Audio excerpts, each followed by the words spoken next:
All right, let's go ahead and get started. So good evening, everyone, and welcome to this evening's program about the history of pollution and cleanup of the Androscoggin River here in Maine. I hope that you and your families are safe and healthy during this COVID-19 pandemic. We would have loved to have been with you in person this evening for this program, but we appreciate you adapting and joining us online tonight. My name is Todd Martin. I'm the Grassroots Outreach Coordinator at the Natural Resources Council of Maine.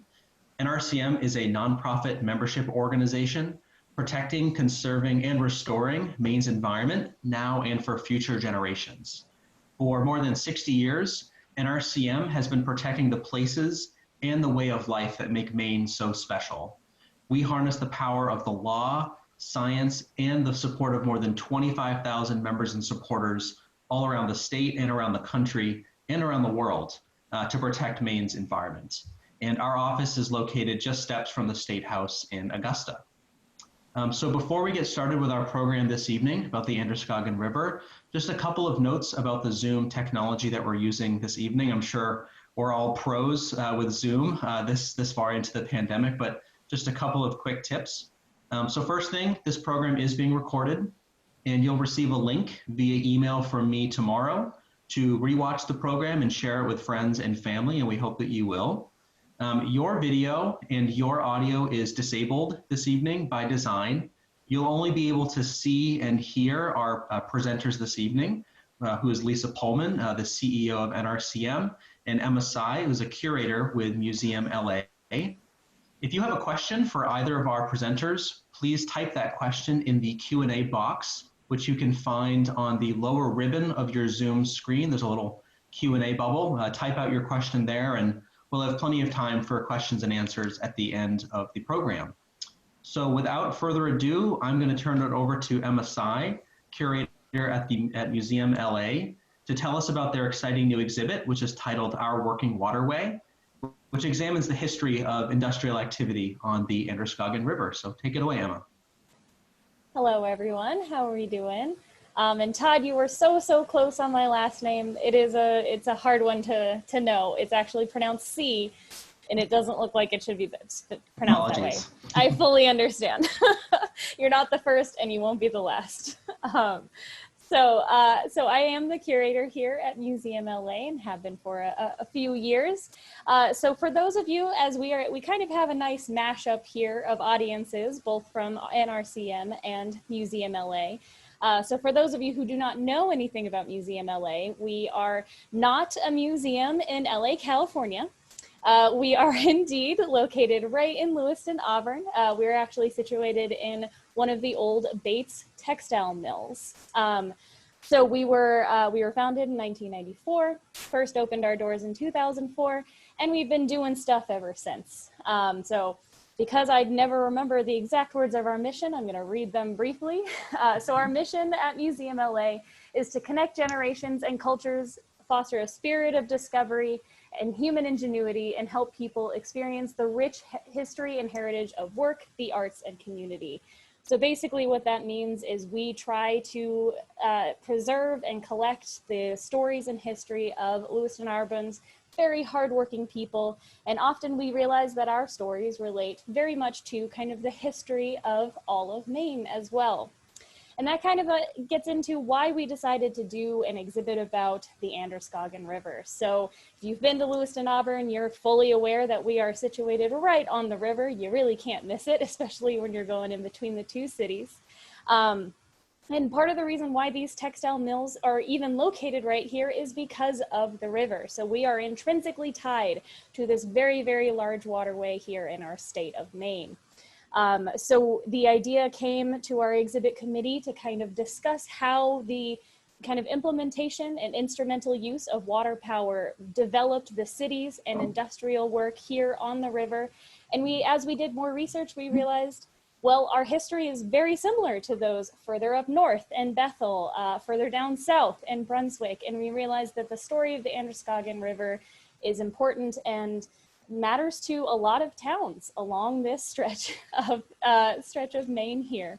So what our exhibit is, we like to say that it is a brief history of industry and life along the river, because of course, even in 3,500 square feet, we cannot create an exhaustive history of this particular river. But we did our best to describe why people came to live along the river, how cities and townships were developed, how industry was developed, and how that industry unfortunately affected the health and conditions of the river. So while we are a history museum and not at all experts about science and environmental stuff like that, we wanted to rely on people like our NRCM and other environmental groups to kind of help us tell that part of the story that we cannot tell ourselves. So we reached out to Lisa here to give this presentation so everyone could learn the wonderful, sometimes sad history of pollution on the Androscoggin River. So without further ado, I want to pass it along to Lisa Pohlmann to start her presentation. Thank you so much. Can everybody hear me?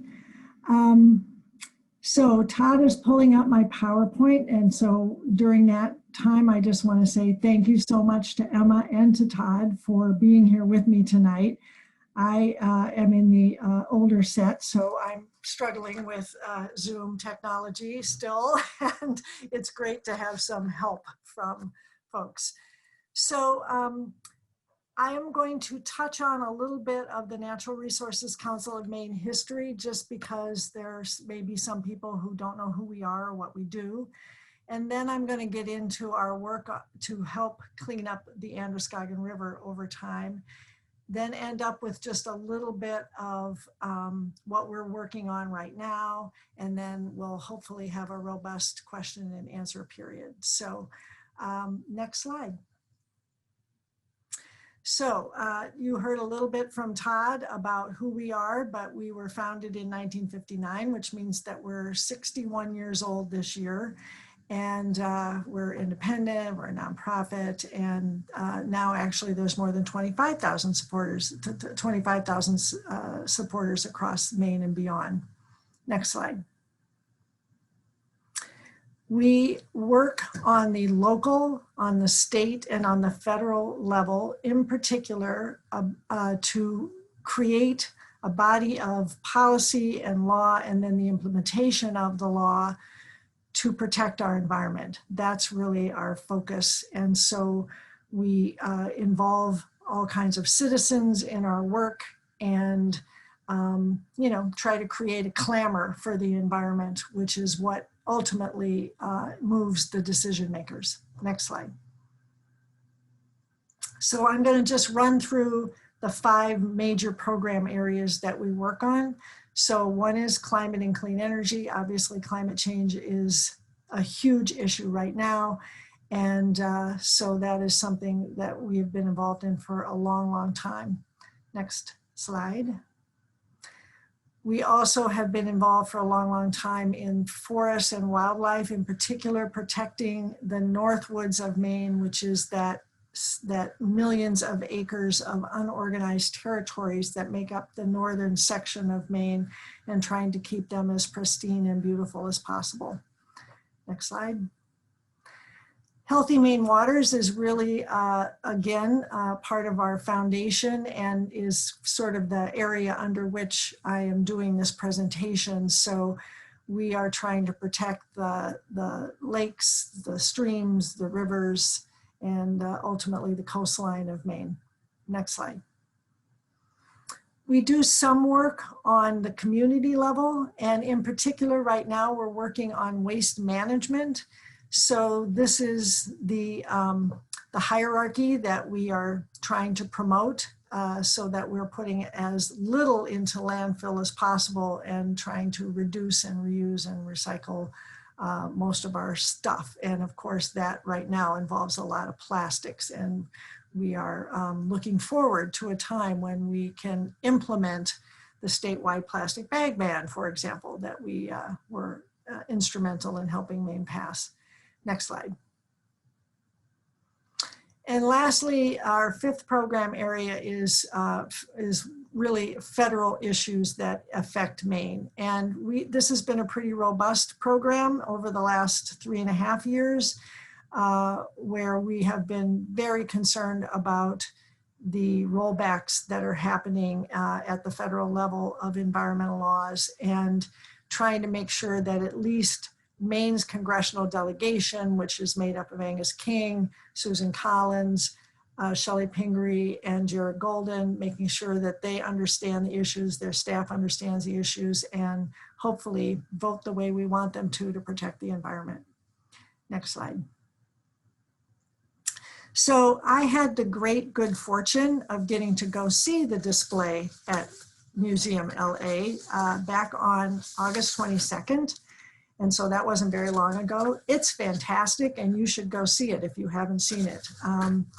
I am actually going to draw upon some of what I heard, but as Emma said, this presentation came about because the staff asked me to talk about NRCM's work to help clean up the Androscoggin over the years, and I've really enjoyed checking this out.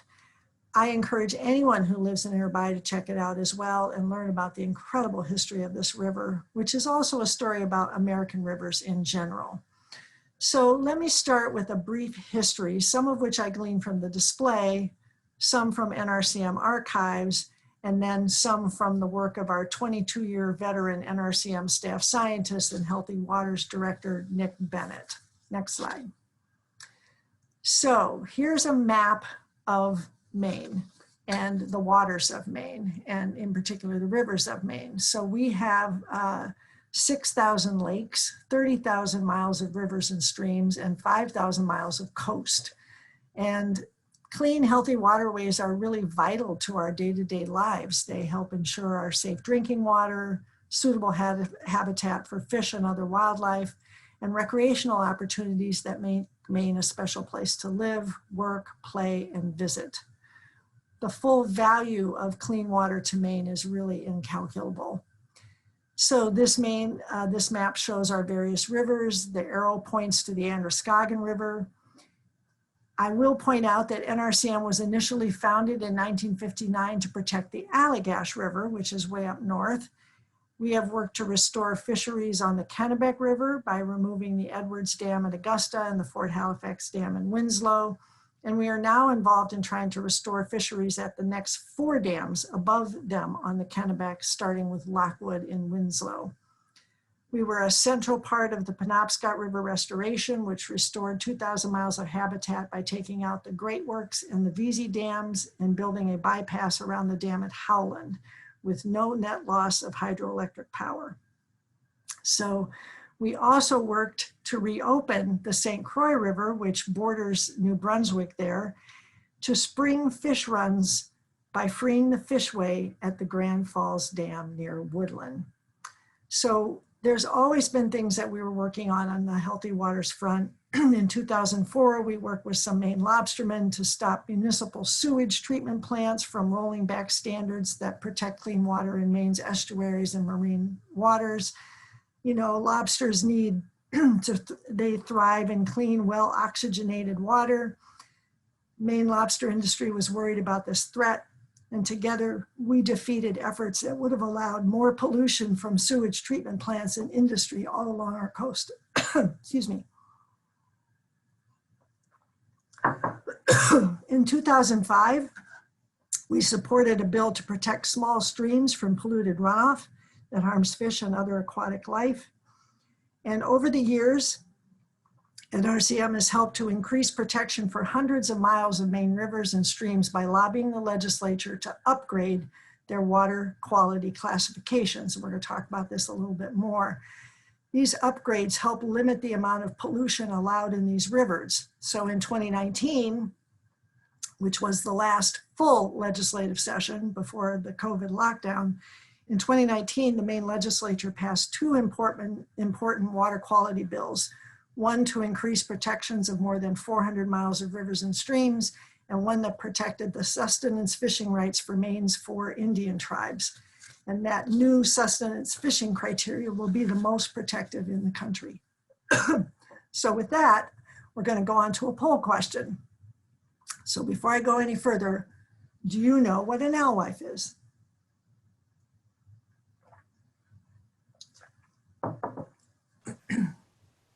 The fun fact here, Lisa, is that I had no idea what an alewife was when I first started curating this exhibit.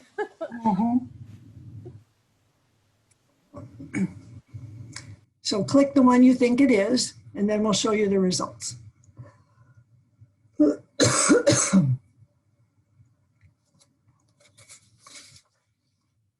Oh, good. So lots of people know what alewife is. That's great. It is also a beer, just saying. So next slide. This graph, or this map, shows the alewife potential in some of our larger rivers. Remember that there was a time in our Native American history when you could practically walk across the rivers in Maine during the spring on the backs of the fish that were migrating from the sea upward to spawn. And you'll see, if you can, with my picture there, that the alewife potential in the Androscoggin River was 2.3 million fish. Next slide. This chart gives you an idea of what happens for the sea-run fish after removing a dam. Even though we are not working on dam removal on the Androscoggin right now, it just seems very unlikely in our lifetime. But this shows what happened when the Edwards Dam in Augusta was removed, and then the Fort Halifax Dam was removed, and it allowed fish to get up where they really wanted to go, which is on the Sebasticook River. And there's a decent fish lift that helps them over. Next slide. And this is what happens when you block the fish from heading up from the sea, which happened at the Grand Falls Dam in Woodland for about 15 years. It was legislated and allowed for the locals to put a board in the fishway going into Spednick Lake. So when the fish are trying to get out the fishway, there would be a board and they wouldn't be able to go. And over this period of time, the numbers of alewives just plummeted almost to nothing.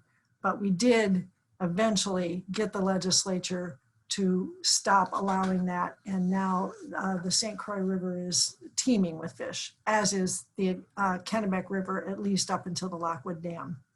Next slide. This shows recent fish returns by river. And so although the Androscoggin should support 2.3 million fish, unfortunately, the Brunswick Dam has very poor fish passage, and so the numbers remain very low. And you can see that this was pretty recent. So we have a long ways to go, but hopefully before we're done, we're going to hear at least about some major progress. So next slide. By law, cold water fish like brook trout and landlocked salmon should be able to live in the Androscoggin River, but they can't because it's still too polluted. Dams keep them from moving around, and there are invasive species, specifically smallmouth bass. Next slide. So now we're going to take a little journey. So the Androscoggin River starts at Lake Umbagog and heads south through New Hampshire along the edge of the White Mountain National Forest. Next slide. Then it travels through Berlin, New Hampshire and enters Maine at Gilead. Next slide. And here we have from Gilead and to Bethel. This is in between there, lovely stretch. Next slide. The river is one of Maine's largest river systems with 25 rivers, streams, and tributaries in its watershed area. It winds 170 miles across Maine. This is Rumford. Next slide. This is Lewiston, Auburn, obviously. And then next slide. And then this is where you eventually end up in Merry Meeting Bay, where it joins with the Kennebec on its journey to the sea. Next slide. So now, between Leeds and Turner, the river enters a man-made lake called Gulf Island Pond, which was created when the Gulf Island Dam was constructed in the 1920s. And the red arrow points out where the dam is. So let's just take a minute and check that out.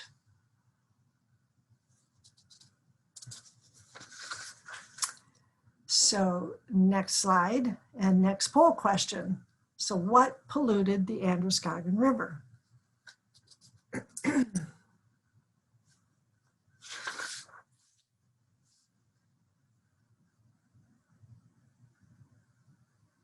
And also what created the sediments on the bottom of Gulf Island Pond?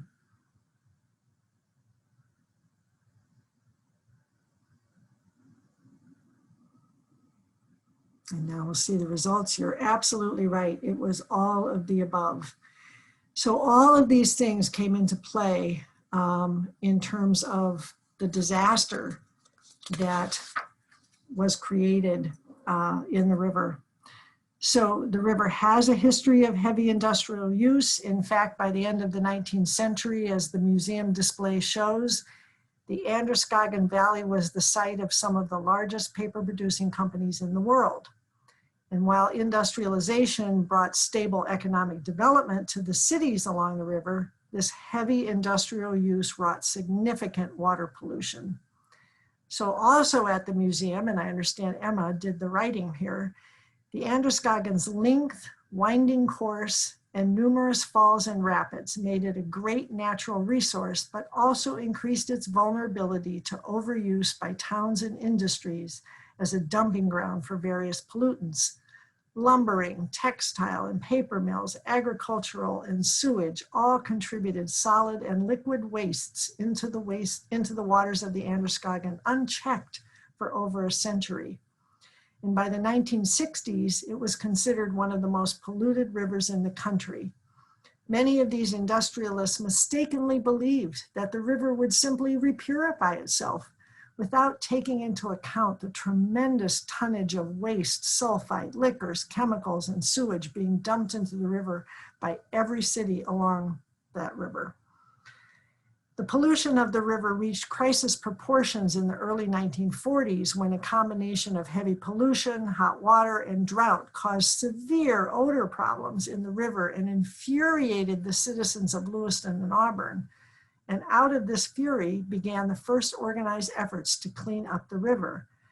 This actual picture is taken from 1904, so it's well before the 40s, and you can see that this person who was taking the picture was obviously the spectacle of the swirling waters of the Androscoggin and the sprawling paper mill with its minaret-like stacks belching smoke in a foul order skyward. Very torn. People were very torn about it. But by the end of the 40s, limits were actually placed on the amount of pollutions mills could discharge, and a river master was appointed to oversee the river. So now there's another quick poll question. When did the Clean Water Act actually pass in Congress?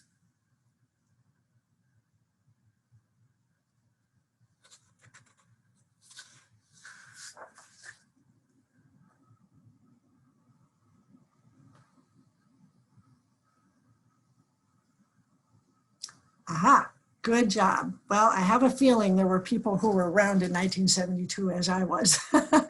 But yes, you're right, it was 1972. So next slide shows our pal, Ed Muskie. So in the 1960s and 70s came the passage of a number of federal laws that collectively became known as the Clean Water Act. These federal laws required that particular industries achieve specific levels of pollution reduction and forced states to enact water quality standards to protect their waters. The Clean Water Act passed in great part due to the leadership of Senator Edmund Muskie from Maine, who grew up in Rumford and saw the river pollution firsthand, and essentially established the system of laws and regulations that protects our waters today. Next slide. Now, I learned at the museum that Senator Muskie became known pejoratively as Mr. Clean as he took on the dirty giant of industry in his fight for clean air and clean water. But I can tell you that NRCM helped too way back then. In fact, one of our earliest board presidents, a gentleman named Bill Townsend, who was a lawyer from Clinton and also an avid fisherman and river advocate, spoke at the first federal field hearing on water issues during the mid-60s, which was held in Maine. Muskie ultimately said, urging passage of the Clean Water Act in 1972, the cancer of water pollution was engendered by our abuse of our lakes, streams, rivers, and oceans. It has thrived on our half-hearted attempts to control it, and like any other disease, it can kill us. Next slide. I do want to point out that in 1986, Maine's water classification system was updated. So now we have a system of class AA, A, B, and C rivers and lakes, and the Androscoggin is still a C. Next slide. So the passage of the Clean Water Act in 1972 did not solve the pollution problems in the Androscoggin River. Battles continued over pollution of the river and Gulf Island Pond through the 1980s. At the end of the decade, the paper industry asked the legislature to exempt Gulf Island Pond from Clean Water Act standards, and the legislature did so. It seemed that this would end the struggle to clean up the river and allow it to remain polluted. However, the U.S. Environmental Protection Agency intervened and overturned the legislature's exemption of Gulf Island Pond as a violation of the Clean Water Act. So this meant that the industry had to do something to try to meet the legal requirements for dissolved oxygen in Gulf Island Pond. Eventually, the paper industry built an oxygen injector or bubbler in 1992, and you can go to the next slide. The bubbler injects oxygen through pipes under the surface of the river. Although it did improve oxygen levels in Gulf Island Pond, particularly in the upper levels of water, it did not solve the problem of low oxygen in the lower levels of Gulf Island Pond, where the pond still failed to meet state and federal clean water standards. It's very important to have oxygen in the lower levels of the pond because Maine's most prized species of game fish, such as trout and landlocked salmon, need to go to these deeper places when the surface waters get warm. And they can't do it if there's no oxygen in the deeper waters. But there you can see the bubbler working in Gulf Island Pond. Next slide. So in addition, the bubbler did nothing to reduce the impacts of other pollutants from the mills, such as the sulfur compounds that still cause the river water to smell, the phosphorus pollution that causes algae blooms, or the dioxin that continues to contaminate the fish in the Androscoggin River. But there has been a lot of improvement in water quality over the years, due in part to pressure from NRCM. The state forced lower phosphorus limits in 2009, which appears to have reduced the algae blooms dramatically. But this shows that in 1995, they were still pretty rampant. Next slide. Much of NRCM's work to clean up the Androscoggin has focused on Verso, formerly International Paper, and now Pixel Mill in Jay, because it was the bigger polluter of the two mills, which the other one was in Rumford.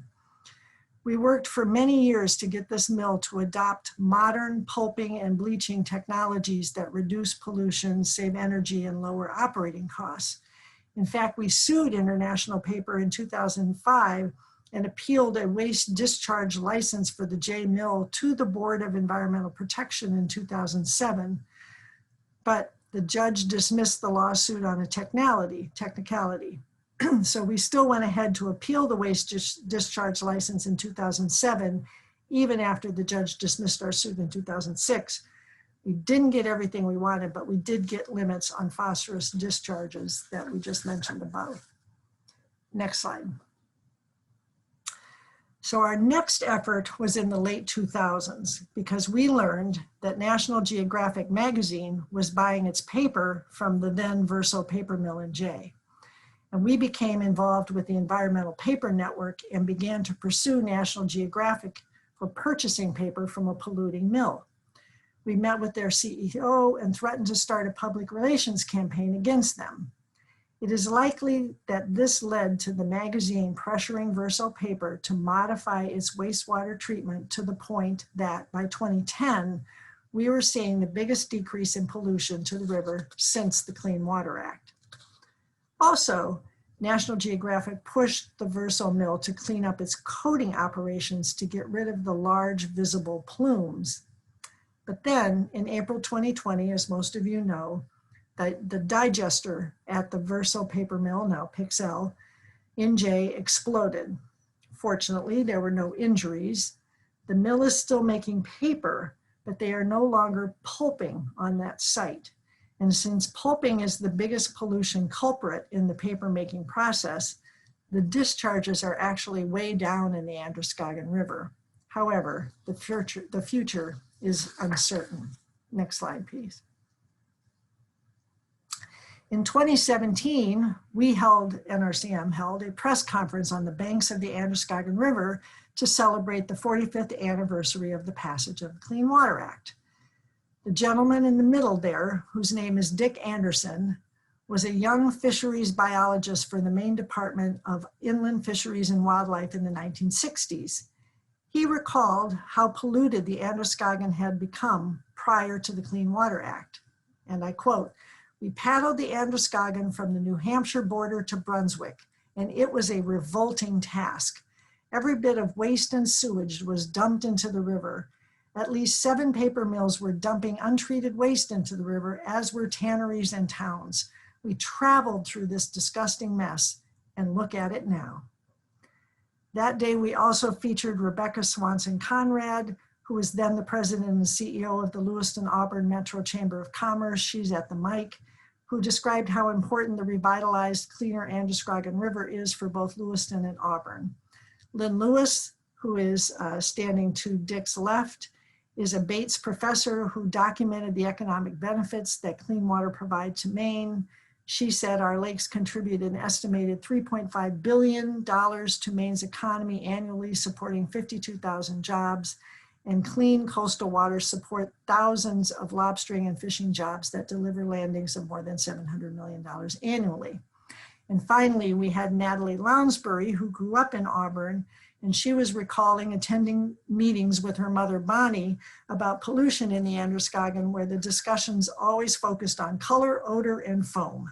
But Natalie and Bonnie now have a farm along the Androscoggin in Turner, and Natalie was then a PhD student in natural resources at the University of New Hampshire. Next slide. Here we are in 2013, taking a group of NRCM members on a paddle on the Androscoggin from Gilead to Bethel. The Androscoggin River is much cleaner than it used to be, and people can now use it for recreation. We had a great time. I've done that trip a couple of different times. So now, next slide. So this is a snapping turtle in Merry Meeting Bay. But what is NRCM now working on to keep Maine's waters healthy? Well, we are trying to stop a mining proposal that's getting going just east of the new Katahdin Woods and Waters. We don't think this mining proposal meets our current mining standards, which were passed several years ago, were upgraded several years ago, and are now some of the strongest mining standards in the country. We are trying to open more river habitat for sea-run fish to spawn and migrate. We're trying to celebrate industries like breweries who rely on clean water, and we've created the Brewshed Alliance.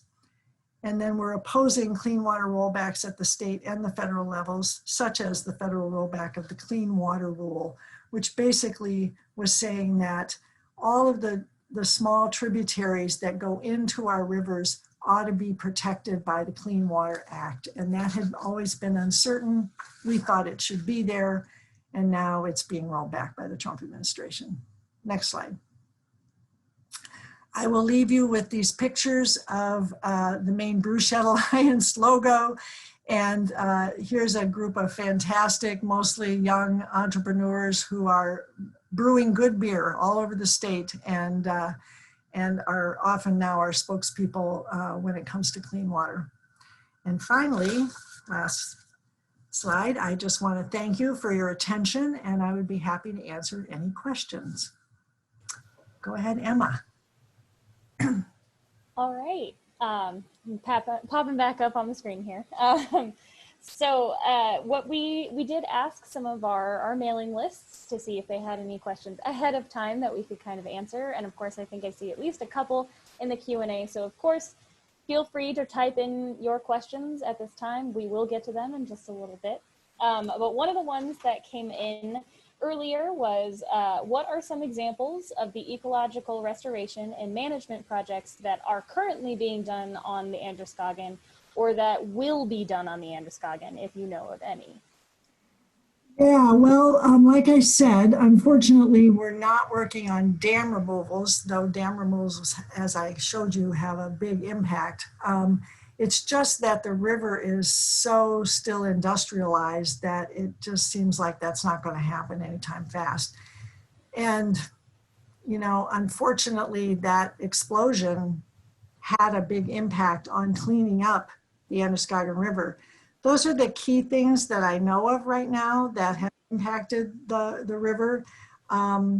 If there are local economic development projects, my sense is that they're more land-based. They're trying to be like along the river because the river now provides a nice feature for the bi-city area.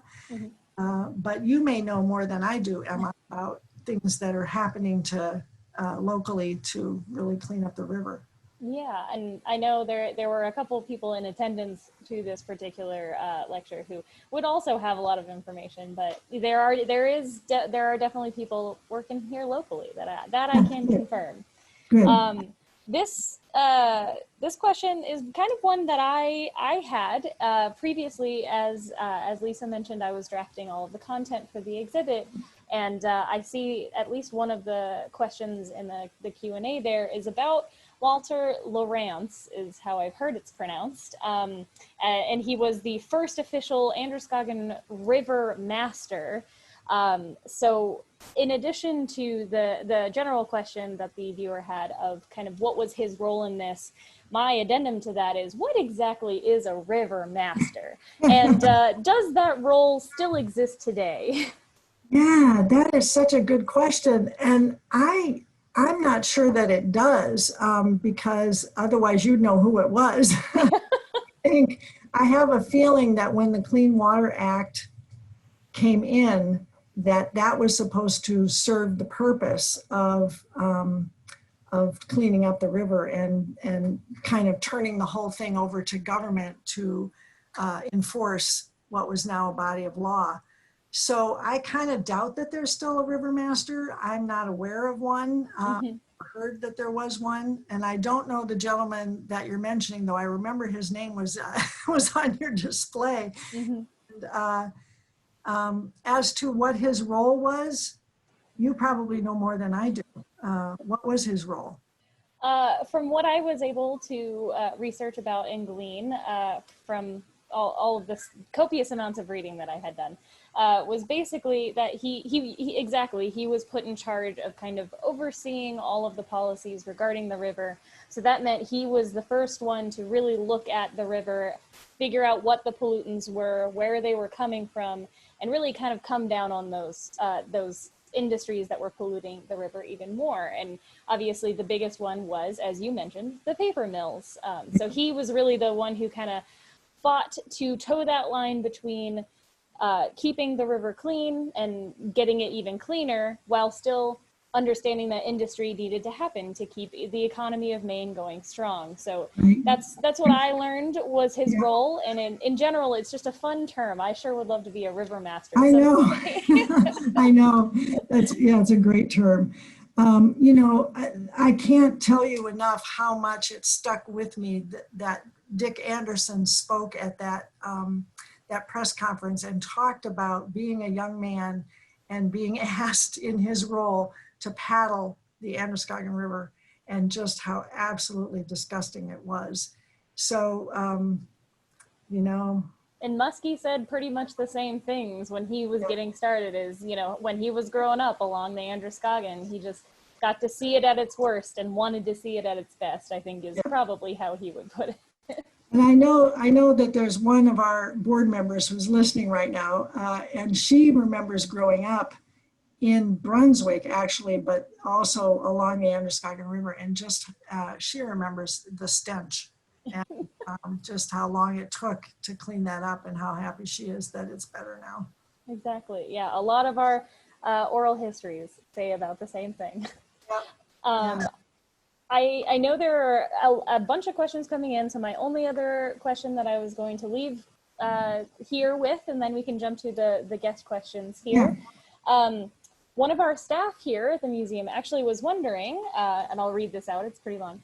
I know that COVID has had lots of impacted lots of green policies that were helping to reduce single-use plastics, like reusable cups, that kind of stuff. And also less carpooling, more delivery mail, et cetera, et cetera. It has a lot of impacts in that regard. So do you think that we will see an impact on the river directly, whether that be a step backwards or forwards in regards to cleanup efforts? And so in general, how long does it usually take to see impacts after a big kind of shift in either industry or culture or living or something like that? Does it take 10 years for the environment to see it? Is it instantaneous? Kind of how that all works. That's a multifaceted question. That's a great question. You know, what jumped to my mind was that we're currently involved in something called the Maine Climate Council, because climate change really is such a big issue right now. And it's a big issue in rivers, and it's a big issue for fish, because the fish up here don't like warm water. And that's why they came to Maine. It's colder up here. And so, you know, if we could pass some of the policies that are going to be part of this statewide plan, which is supposedly trying to get us to 100% renewable energy and an 80% reduction in carbon emissions by 2050. If we could get this going, and frankly, we're running out of time. I mean, the West is burning and everything. I mean, it's not good. So we need to get going, and we need to see just how quickly things will recover. I mean, it's fascinating to me how much carbon reduction went down during the pandemic when we were all in lockdown. It was pretty fast. That is not our future. Obviously, we need industry, we need things to get going, and we need to expend energy to make it happen. But it's got to be cleaner sources of energy going forward. That's all there is to it. We just have to move in that direction. So I guess the other thing, just to say, does it take 10 years to clean up the river if things start to turn around? I think there's been a significant reduction in pollutants into the river since April, when the pulping digester blew up. And the 1972 Clean Water Act passed, and things cleaned up pretty quick. So I think that nature rebounds if we'll get out of the way. That's just generally my take on things. Yeah. But, yeah. All right. So Todd, if you want to lead us in asking some of those questions in the chat. Yeah. Sure. Great. Well, thank you, Emma, and thank you, Lisa. We have several questions coming in from the attendees this evening. And again, if folks have questions for either Lisa or Emma, please type them in the Q&A box. So Lisa, this first question is from Stephen Wood, a friend of ours, Yes. who asks, which Maine dam is most likely to be removed next? And can common citizens do anything to help other than giving NRCM more money, which is always a good thing? Which is also a good thing, yeah. Boy, I know that there's a group called Maine Rivers that is working on some of the smaller dams, and our Nick Bennett serves on the board of Maine Rivers. So I don't know which dam is up for them next. We tend to work on the three major rivers in Maine, which is the Androscoggin, the Kennebec, and the Penobscot. So it is our fervent hope that this series of dams on the Kennebec that are like the next four up, and they start at Lockwood in Winslow and they end in Skowhegan. We don't know anywhere on the planet where sea-run fish have been able to get over a gauntlet of 4 dams. It's just too much. and the fish passage isn't good, and the shad don't like the fish passage anyway, so they're all banging up against that lower dam. I'd like to think that at least 2 of those dams would come out sometime soon, and we're just starting to talk about this. We have been in federal court for quite some time, trying to go after them through a licensing process, so that, you know, now this dam is supposed to get a new license because they're relicensed every 5 years. And NOAA said, oh, sure, your fish passage is fine. And we said, no, it's not. And so we've been in this slow process of going after them. But we're just starting to talk about that publicly, and, you know, maybe something will happen. Great. This next question is from Ferg, who asks, will NRCM or others be working on fish passage on the Androscoggin River? He points out that there are many dams on the Androscoggin that will be undergoing relicensing in the next couple of years. And as we saw from the chart that you shared earlier, fish passage, you know, at the dam in Brunswick is pitifully low. So it's certainly an issue that many are passionate about. Yeah, and so all I know is what I heard from Nick to get ready for this, Nick Bennett.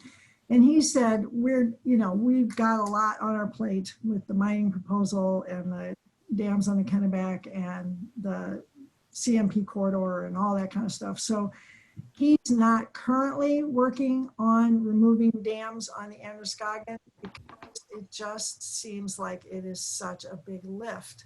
However, this is where one of the things that people can do is get involved and make noise. And, maybe something will happen locally around a particular dam. You can't take them all on, but if you could take one of them on and,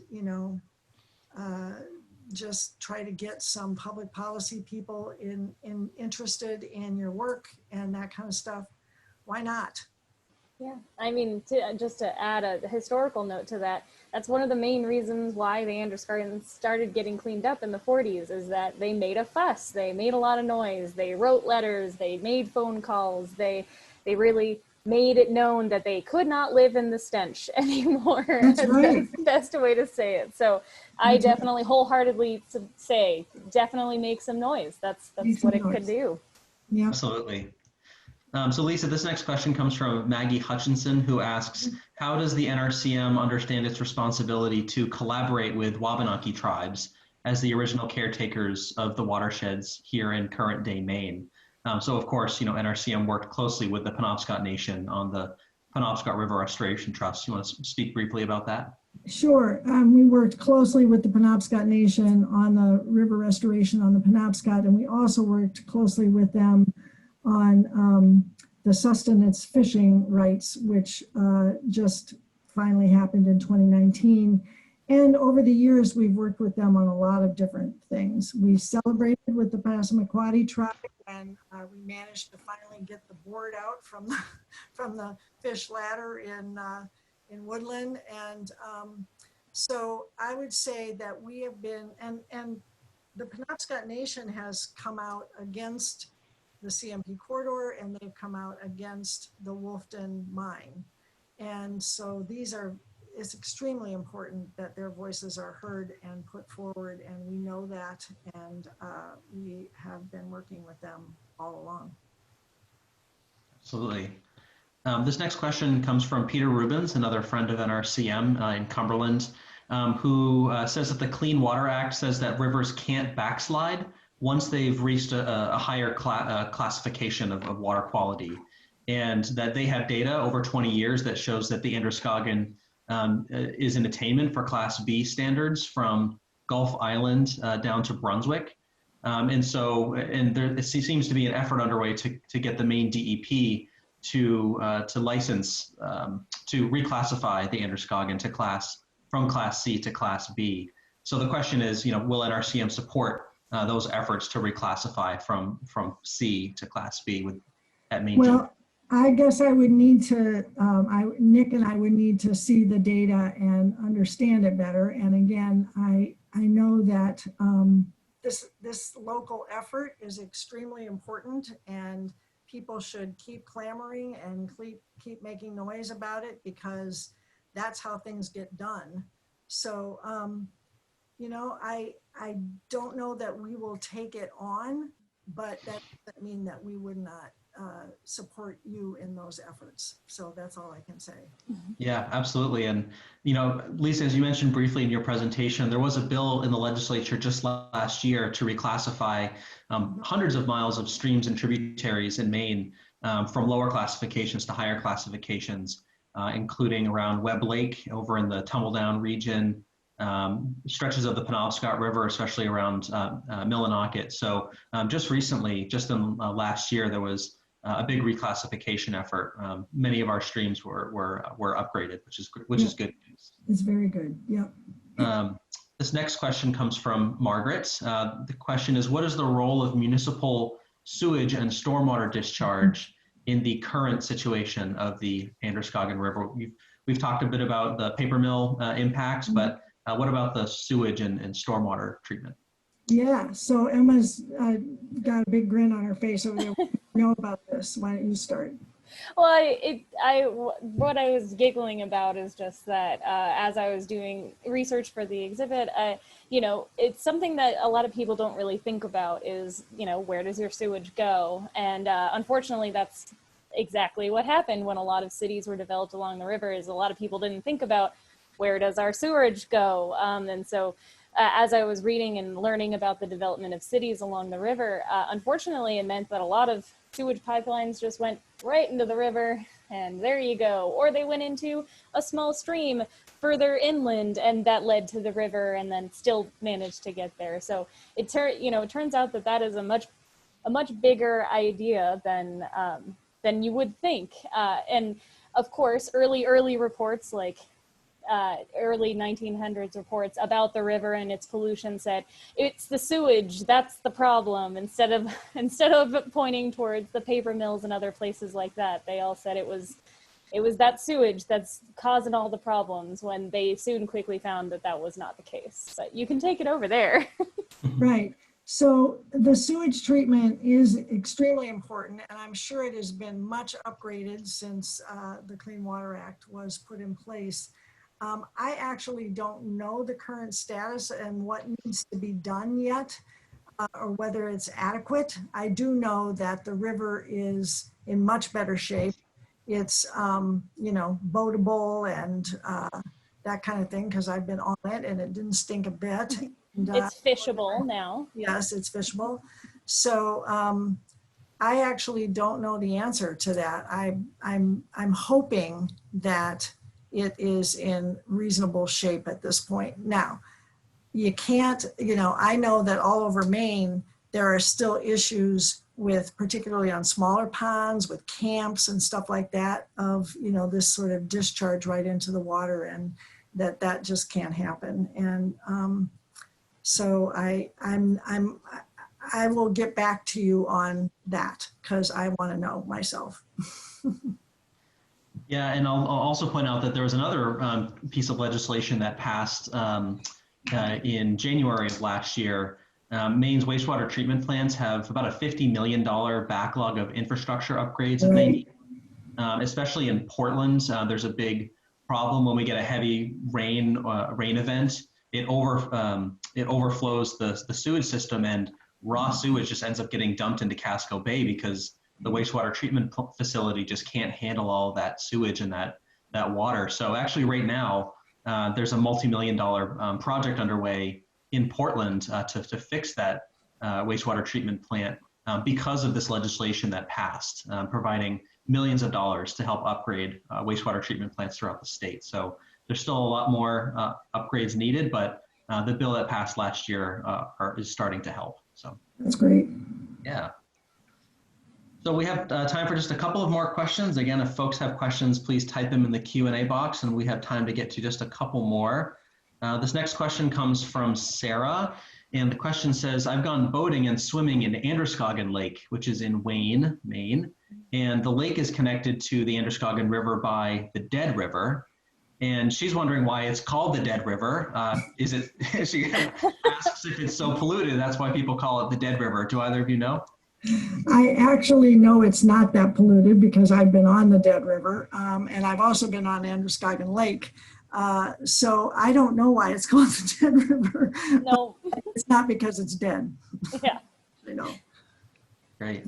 And just to our last point, there was a comment from Ferg, and this is Ferg Lee, who works for the Androscoggin Valley Council of Governments, is the Ferg that I'm referring to. So Ferg, thanks for joining us this evening and providing some background. So Ferg says, municipal sewage disposal is not a significant problem with pollution in the Androscoggin. He says most of the combined sewer overflows have been removed. However, it appears that the river is still impacted by urban runoff and storm runoff from other land use activities. So that's good news. Thank you. That's really helpful. Yeah, great. So let's go with one more question here. So Lisa, there's a question about Dr. Lynn Lewis's valuation that you mentioned, who again was the professor at Bates. So Caleb Erland is asking if Dr. Lewis's valuation of 3.5 billion in benefits refer to benefits that to Maine when the river is clean today, or if that reflects economic activity that would result in cleaning it up even further. So I believe that her figure was about lakes, for one thing, and not specifically about rivers. And what she was trying to point out is that obviously everybody wants a house on the lake, right? As long as you're not polluting the lake on top of it, you know, this is an economic engine for Maine. And so I think that she's talking about that was the amount of money that was the lakes were worth, and the 52,000 jobs that are connected to that. It's not the paper mills jobs along the Androscoggin, for example. Great. And back to the Dead River question, Cindy writes in to say that the Dead River flows both ways, which is why it has the name Dead River, which... Oh, there you go. I'm so, you know, if we were in person, we'd just be able to have this conversation. Absolutely. So Lisa, I guess the last question we have time for tonight really is just kind of, you know, what are the healthy water initiatives that NRCM is working on now and for the next, you know, couple of years? What are the big priorities at NRCM to keep? Yeah, so I did touch on those. Right now, this mining proposal is really a slap in the face for the mining standards that we worked so hard to put in place just a few years ago. And those mining standards, just so you know, basically say that you can't pollute the groundwater, and you have to put up enough money to take care of the tailings, which are produced when you mine for metals in a place like Maine. These acidic tailings end up in a pond, which of course you've got to keep the fish, birds off of too. You've got to treat it forever. And what we don't want to happen is what happened on the Blue Hill Peninsula, where there was a mine back in the 70s. They did a complete cut and run, and then the taxpayers are paying for the cleanup for the next 30, 40 years. And so those are our standards. The mining company, it's not actually a mining company, it's a mining exploration company, has said, you know, oh, well, you know, we can do this. And we're like, no, you can't do this. You haven't shown us that you can do this. You haven't shown us you can do this anywhere in the world. So anyway, this is going to be a process. We'd like to think that we can shut this down sooner rather than later, but it could go on for a while. And we just got a group of advocates together from up there to talk about it and just figure out what to do. So there's that. There is the work on the Kennebec to try to go through this licensing process with the now owner is somebody called Brookfield, and they own all these dams, and we don't think they should be given relicense freedom because their fish passage is not working. They were supposed to do this by a certain point. They're not. And so we're suing them in court, in federal court. And it's slow work, but it's going on. I'll just mention quickly, and we are at time, so we're going to have to wrap up here in just a minute, but one of our upcoming webinars with NRCM is about this Wolfden mining proposal coming up in the month of October. So for everyone who's tuning in tonight, certainly keep your eyes open for an invitation to that webinar where we'll dive into the Wolfden mining proposal, again, which is near Baxter State Park and the Katahdin Woods and Waters National Monument. So Lisa, any last thoughts before we wrap up this evening? I'm good. Thank you. All right, To great. everybody for being with us, and for Todd and Emma too. Sure. Emma, any final words for folks? Anything about the exhibit we should know about? Of course, as usual. So yeah, we were just so excited to be able to partner with you guys for this really exciting lecture. It's also our very first virtual event, so we're happy to hopefully say it's a success, and I would say as such. But I just wanted to let everyone know, in case you did want even more historical information than I was able to provide or Lisa was able to provide, the exhibit is open to the public. There is just so much information in there that you can definitely come and see it. Our open hours are Thursday through Saturday, 10 a.m. to 3 p.m.